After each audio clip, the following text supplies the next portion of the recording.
Nah, menurut teman-teman, di gambaran kepala teman-teman ini apa? Manual brew itu apa sih? Kalau menurut saya pribadi, kopi yang dibuat secara manual langsung dari biji kopi yang diseduh dengan cara proses pakai kertas saring. Nah itu. Jadi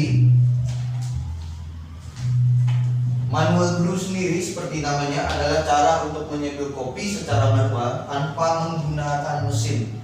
Jadi dalam proses seduh menyeduh, apapun itu alatnya tanpa menggunakan mesin bisa masuk dalam klasifikasi manual brew.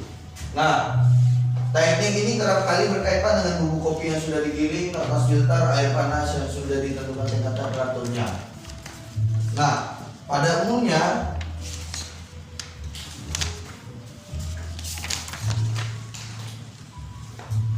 manual brew sendiri itu memiliki 4 metode. Seperti pertanyaan abang tadi.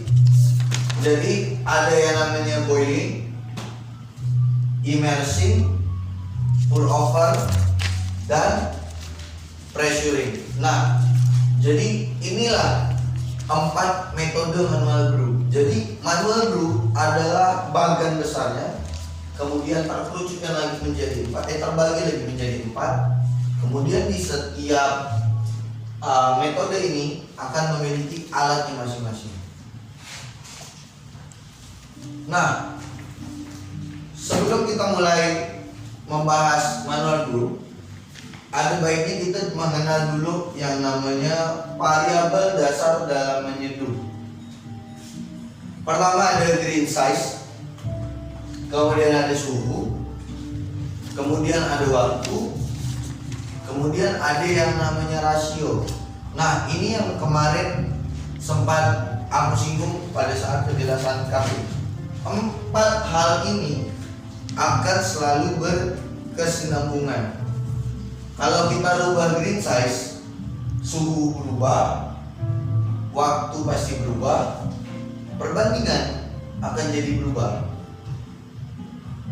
Karena 4 hal ini akan selalu berkesinambungan.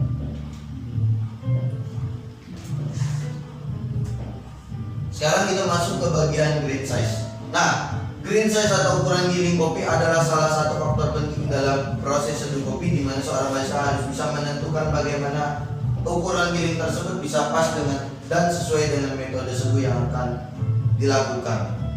Nah, kenapa sepenting itu grain size? Karena itu tadi, pertama-tama agar kita tahu bahwa kalau seandainya grain size-nya terlalu halus, otomatis dia akan menjadi over extract. Kalau over extract, kopinya pahit, tidak bodinya terlalu tebal, tidak enak di mulut. Kemudian kalau seandainya grain size-nya terlalu kasar, otomatis apa yang akan terjadi? Kopinya tidak berasa, hanya seperti air karat, kemudian tidak memiliki tekstur atau bodi. Nah, jadi dalam menentukan grain size sendiri ini sangat amat penting. Dalam menentukan grain size sendiri ada 3 hal yang harus diperhatikan. Yang pertama ada yang namanya contact time, kemudian ada yang namanya extraction rate, dan ada yang namanya flow rate. Nah, apa sih yang dimaksud dengan contact time, extraction rate, dan flow rate? Nah, ini masuk ke dalam pembagian dalam menentukan grain size. Contact time adalah lama air bertemu dengan bubuk kopi. Nah, jadi pada saat kita mau menyeduh kopi, kita harus memperkirakan waktu yang ideal. Kalau seandainya kita mau menyeduh, katakanlah menyeduh V60, waktu itu berapa lama berarti? Katakanlah 2 menit sampai 3 menit. Kalau seandainya waktunya di bawah 2 menit, waktu ekstraksinya sudah selesai, berarti contact time kita ada yang salah. Kemudian kita masuk ke dalam extraction rate.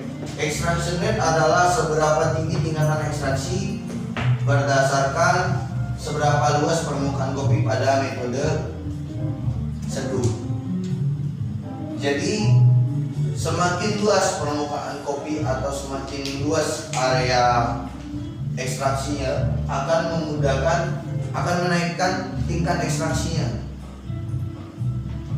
Kemudian kita masuk ke dalam bagian yang namanya flow rate. Flow rate adalah tingkatan waktu mengurainya air dan kopi saat proses penyeduhan.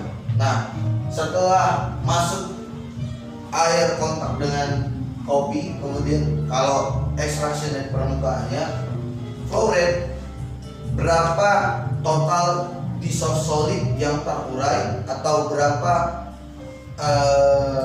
banyak kopi yang terekstraksi dengan waktu mengurai air dan kopi saat proses penyeduhan. Ini yang flow rate ini untuk waktu yang kita mulai dari awal tuh bang? Bukan? Kalau waktu kita mulai dari awal itu masuknya ke contact time. Kalau flow rate ini akan hasil akhir. Hasil akhirnya. Misalnya kita masukkan 225, itu kan nggak mungkin nanti selesainya 225 pas saat kita timbang. Bisa jadi 190, bisa jadi 180 karena kan ada sisa air yang terperangkap di dalam bubuk kopi. Kurang lebihnya seperti itu.